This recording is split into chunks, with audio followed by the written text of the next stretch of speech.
मेरे अति प्रिय भाइयों और बहनों, मैं आप सबका धन्यवाद देता हूं कि प्रभु यीशु ने आज आपको और मुझको एक मौका और दिया है कि हम आज परमेश्वर के उस वचन को, जो हमें सही मार्ग दिखाता है, जो हमें वो बातें सिखाता है जो हमारी समझ से परे है, और उसमें सबसे ज़्यादा सहयोग देता है हमारा पवित्र आत्मा, जो प्रभु यीशु का आत्मा है, और जो हमें उस मार्ग के लिए बताता है जिस पे हमें चलना चाहिए।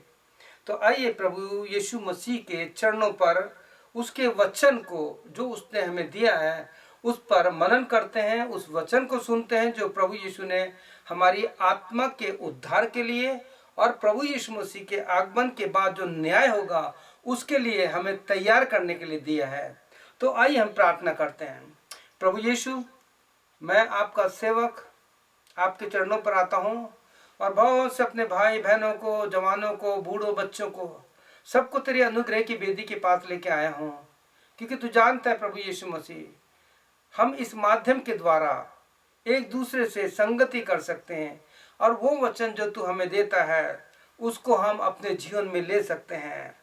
तो प्रभु यीशु होने दे, आज पवित्र आत्मा हमारी सहायता कर कि तेरा वचन कुलूसियों 3:16 के अनुसार हमारे हृदय की गहराई तक उतर जाए, हमारे पूरे शरीर में प्रभु वास करे, क्योंकि वचन तू यीशु है। यीशु आ और हमारे जीवन में आ जा, बस जा यीशु, और इस मंदिर की सफाई कर दे, ताकि इस मंदिर में, इस शरीर में जो भी खराबी है वो तू ही साफ कर सकता और कोई नहीं कर सकता।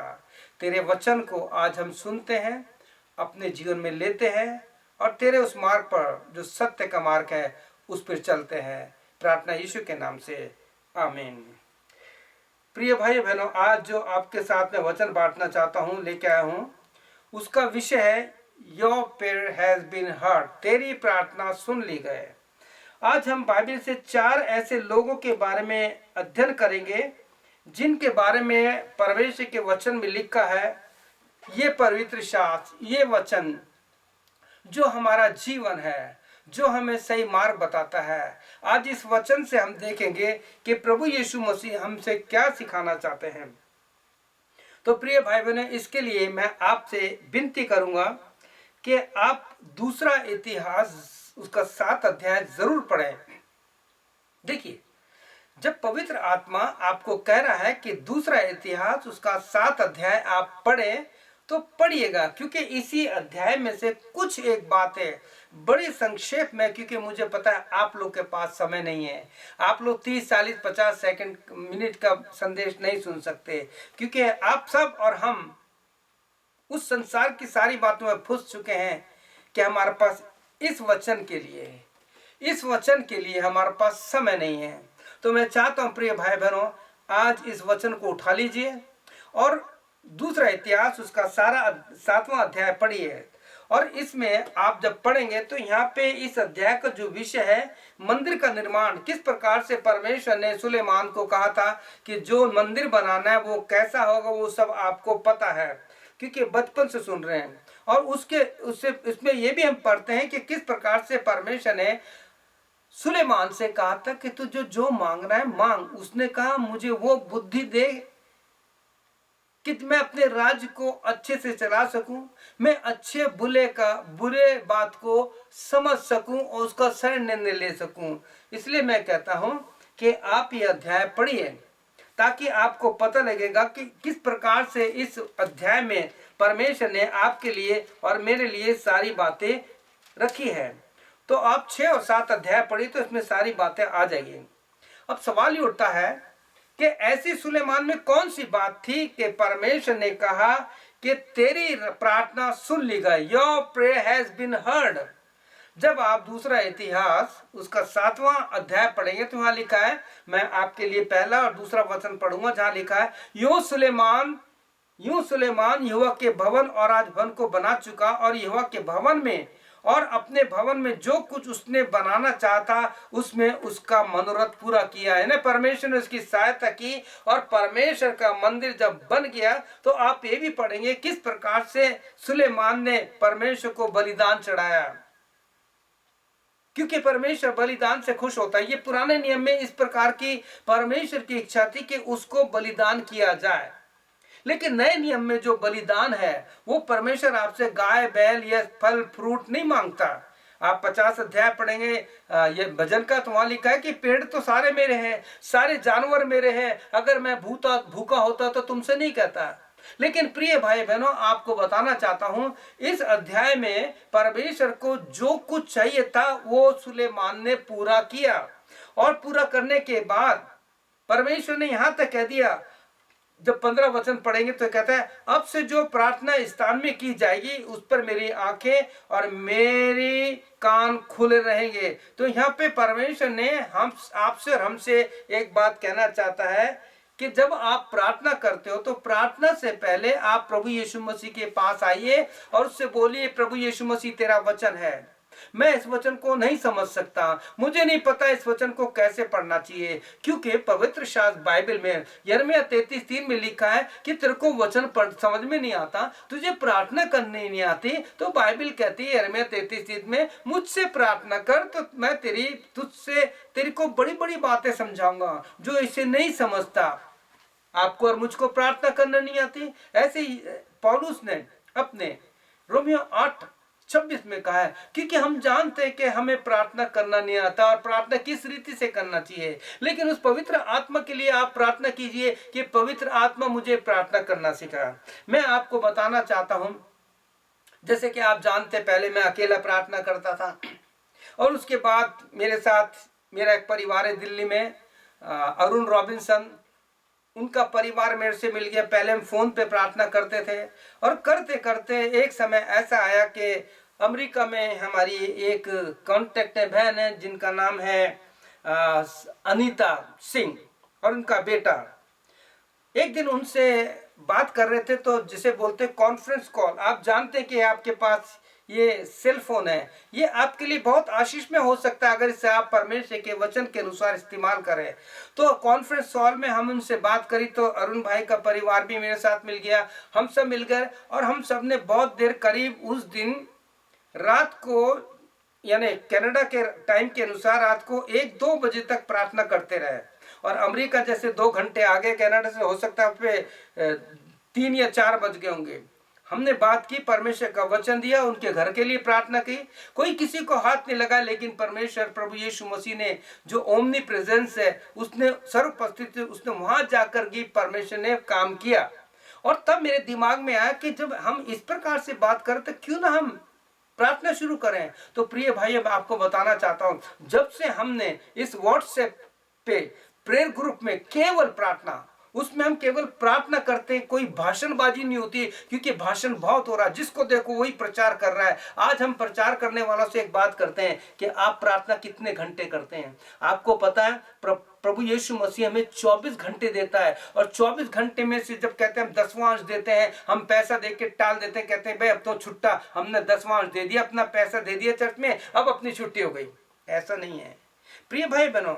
2 घंटे 40 मिनट हर एक सेवक को, हर एक मसीहजन को प्रार्थना करनी है, और इस प्रार्थना में प्रभु से पूछना है, यीशु मुझे बता मैं क्या करूं। और जैसे प्रभु यीशु ने मुझे बताया, हमने व्हाट्सएप पे ग्रुप बनाया। ग्रुप के बाद हम बहुत सारे ज्यादा लोगों को नहीं जोड़ते, जो आत्मा से भरे हुए हैं, जो जुड़ते हैं, उस पर हमने अपनी प्रार्थना शुरू की। और मैं आपको बताना चाहता हूं, जैसे लोग कहते हैं कि हाथ लगाएंगे तभी कुछ होगा, मट्टी है, तेल है, ये बेच करके, ऐसा कुछ नहीं है।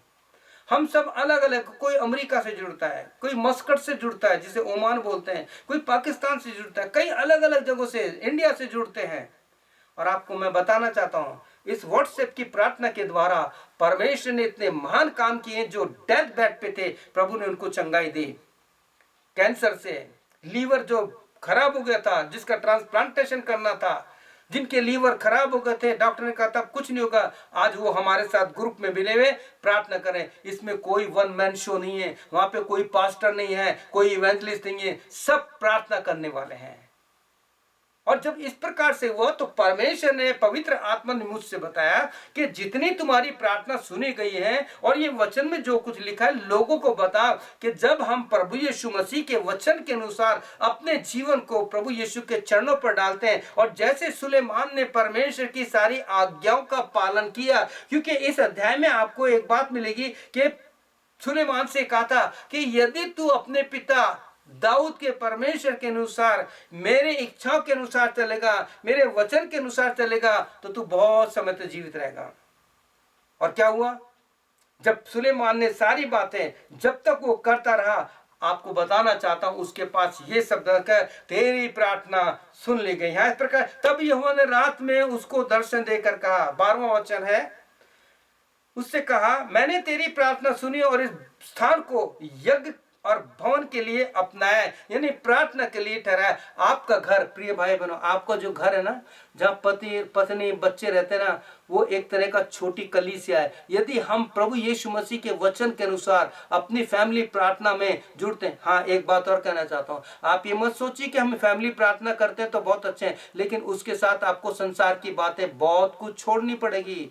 बाइबल में वचन ढूंढिए जहां परमेश्वर ने कहा, इफ, यदि तू मेरी आज्ञा के अनुसार करेगा। यीशु ने तो यहाँ तक कहा, यदि तुम मुझसे प्रेम करते हो तो मेरी आज्ञा को मानोगे।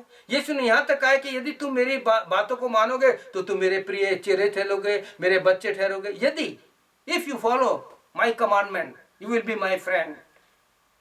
और यहाँ इस बात को देखते हैं कि किस प्रकार से सुलेमान से कहा कि तेरी प्रार्थना सुन ली गई। और 15 वचन में है, अब से जो प्रार्थना इस स्थान पे की जाएगी उस पर मेरी आंखें खुली और मेरे कान लगे रहेंगे। और मैं धन्यवाद देता हूँ इस प्रेयर ग्रुप के लिए, प्रेयर मीटिंग के लिए, जो मंडे पूरे हफ्ते यानी सैटरडे संडे, यानी सैटरडे से लेकर संडे तक पूरे चलती है।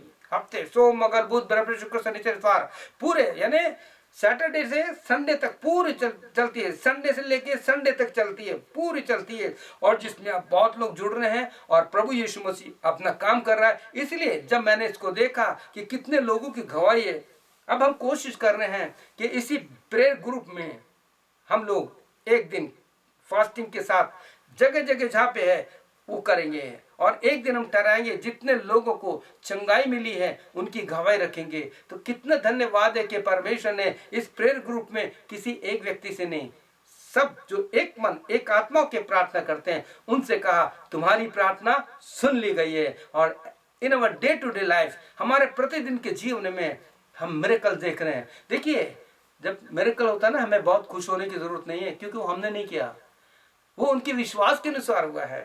प्रभु यीशु ने कहा है, क्यों? क्योंकि हम बड़ी नम्रता दीनता के साथ अपने आराम को छोड़ करके, मैं कनाडा में रहता हूँ, यहाँ से सबको जोड़ते हैं और सब भाई बहन इकट्ठे हो जाते हैं। और उसके बाद जो प्रार्थना होती है, प्रिय भाई बहनों, मैं आपका क्या बताऊं, प्रभु यीशु मसीह बहुत बड़े काम कर रहा है।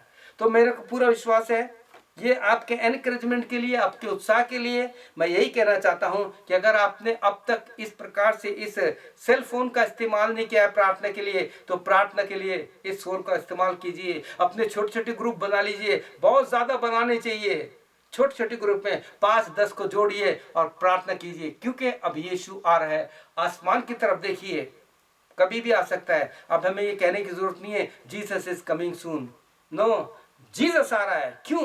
क्योंकि यीशु मसीह ने जो जो मत्ती 24 में और मरकुस 13 में कहे, वो सारी बातें एक एक करके पूरी हो रही है। भाई भाई का दुश्मन है, इंसान इंसान का दुश्मन है, जमीनें फट रही हैं, अकाल पड़ रहे हैं, भूंडोल हो रहे हैं, अर्थक्वेक हो रहे हैं, क्या कुछ नहीं हो रहा। तो इसलिए आपसे प्रार्थना है, अगर आप चाहते हैं कि आपके पास परमेश्वर की आवाज पहुंचे, प्रभु यीशु आपसे कहे कि मेरे बेटे मेरी बेटी, आपकी प्रार्थना सुन ली गई है। आइए प्रार्थना करते हैं। प्रभु यीशु, मैं धन्यवाद देता हूं हम जैसे कमजोर लोगों को, हम जैसी मिट्टी को, प्रभु जिस मिट्टी में तूने वो आत्मा डाली है जो हमें प्रार्थना करना सिखाती है। यीशु, हमारी सहायता कर, इस वचन को जो बड़े सिंपल रूप से, बिल्कुल आसान रूप में समझाया है, कि लोग इस वचन के अनुसार तेरी आज्ञा को माने और जो तूने कहा है उसको करें, ताकि जैसा सुलेमान से तूने कहा कि तेरी प्रार्थना सुन ली गई है, हमें भी ये वचन सुनने को मिले कि तेरी प्रार्थना सुन ली गई है। धन्यवाद यीशु मसीह, हमारे परिवारों में प्रभु जितने भी लोग सुन रहे हैं उनके घर में प्रभु प्रार्थना की आग लगा दे, प्रार्थना की बेदी बना दे पिता यीशु, ताकि तेरी महिमा हो। प्रार्थना यीशु मसीह के नाम से मांगते हैं, आमीन और आमीन। यदि आप मेरे साथ मेरे प्रेयर ग्रुप में जुड़ना चाहते हैं तो आप मेरे को फ़ोन करके बातचीत कर सकते हैं। मेरा फ़ोन नंबर है 7809090645। आमीन। प्रभु आपको आशीष दे। आमीन और फिर आमीन।